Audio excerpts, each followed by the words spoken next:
going back to the research, Patricia Hallen's research also controlled for IQ.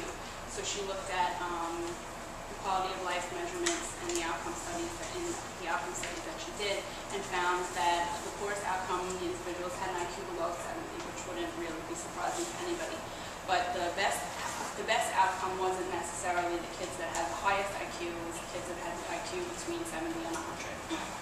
So the idea being that the IQ over 100, they're very intelligent in static kinds of ways. So they're not necessarily able to utilize that knowledge that they have in IQ, which is mostly a static measure, in the real world. Does that make sense? Mm-hmm. Okay, so these things come second nature to us. So I want you to think about, can somebody give me an example of how you use your dynamic part of your brain today?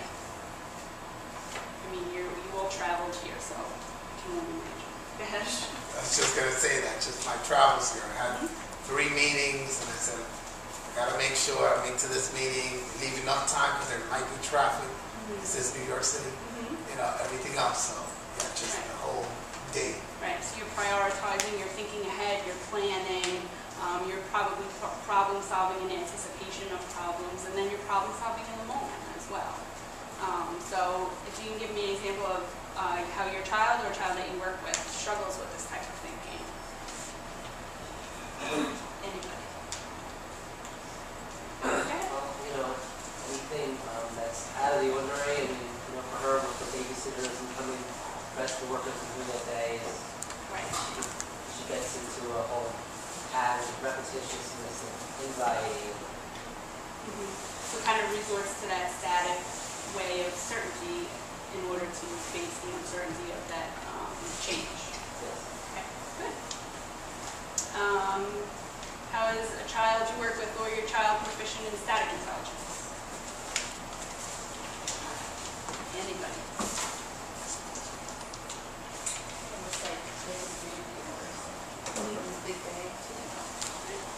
Right. So memorizing static. Anybody else? Just think about it. And then I want you to also think about how does that affect their feelings of confidence day to day as they're going out into the world. Okay.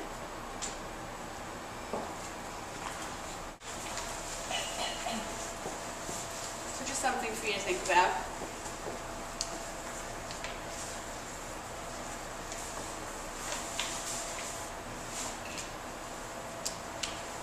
This is what we as consultants are required to read to become certified, part of the certification process.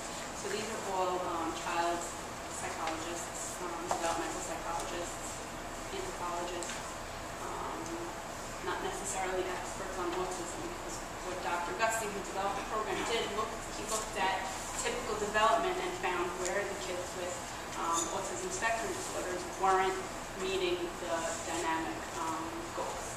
So he looked mostly at typical development and then went back in to figure out how do neurotypical kids learn this, and how can we teach parents to reteach it to kids with autism.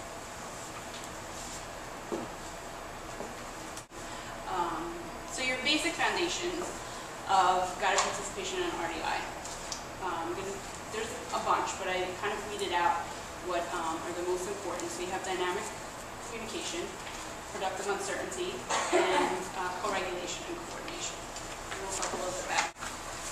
So when you think about communication, think about it not only as language. It's a very dynamic activity. You want to think about communication as gesture, facial expression, prosody, body language, and then language. Language acts the intonation of your voice. The intonation of your voice, the different ways that you say something. And in typical development, again, you have infants that don't have any language, but they're clearly communicating with other people. So you want to look at language as the last piece of the puzzle. So when you're thinking about communication, just try to think that there are other ways to communicate rather than just using language. So there are 2 types of language that you can use. You have experience sharing language, which is very dynamic, and you have instrumental language, which is very static. And in a typical conversation, next time you go to sit in a coffee shop, listen to the people sitting next to you. About 80% of what we share, what we talk about with other people is experience sharing in nature. And when the waitress comes over and takes your order is when it turns instrumental. When there's a means to an end, a right or wrong answer. When you're expecting a specific response. So take a look at these two columns and tell me, somebody, what do you think you, not your child, but your communication is mostly your side? Your communication with your child is which side?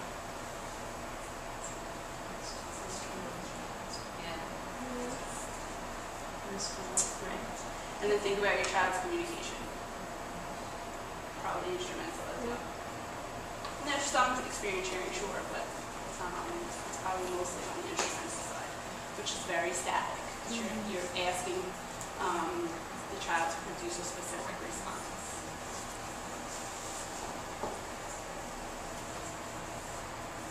So again, if you're looking for a specific response, it's certainly going to be instrumental language or communication.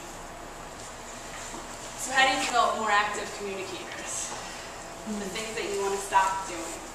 You want to stop asking questions, stop using so much language, stop direct prompting, and stop responding to non-communicative speech. Now I know, this is when I went to go get certified and they said stop asking questions. I was like, what do you mean? Stop asking questions. How do you stop asking questions? But if you think about it in static versus dynamic communication and language as only a piece of the puzzle, language in the human experience is to share with other people. It's not always used to answer a question, to ask a question, to get a specific response from a person. So if the only language that your child is exposed to is instrumental, they're not learning the true value of communication, the true value of what you're utilizing language for. Can you explain what responding to non-communicative speech? Any kind of like scripting, or I have a lot of kids that have, and you'll see in one of the videos, he says, Daddy fast run, Daddy fast run. And before they came to do RDI, that was the only interaction that they had. He'd say, Daddy fast run, Daddy fall down, Daddy shake no. And Dad would do it because that's the only way that he knew how to interact with his son. So that it's non-communicative speech. It's very controlling, it's very static. He's expecting a very, very specific response. So his language isn't valuable to communication with another person. Okay? So some of the things you want to start doing, start commenting on actions, on your opinions, on things that you like and things that you dislike, because then you're going to be showing your child the true value of language is to share with other people. So you want to not utilize it to produce a response necessarily, but just start commenting on things a little bit more often.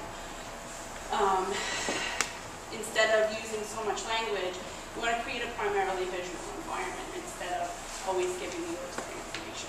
So, my friends here, turn around a second. If I said, give me that water bottle. Get that. Right, okay, so then go back. And if I said, give me that, what do you have to do first?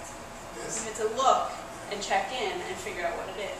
So instead of prompting the eye contact first, like, look at me, give me the water bottle, now you've created a reason for them to look, and you're teaching them how to read nonverbal communication. So if they always get the auditory information, they never need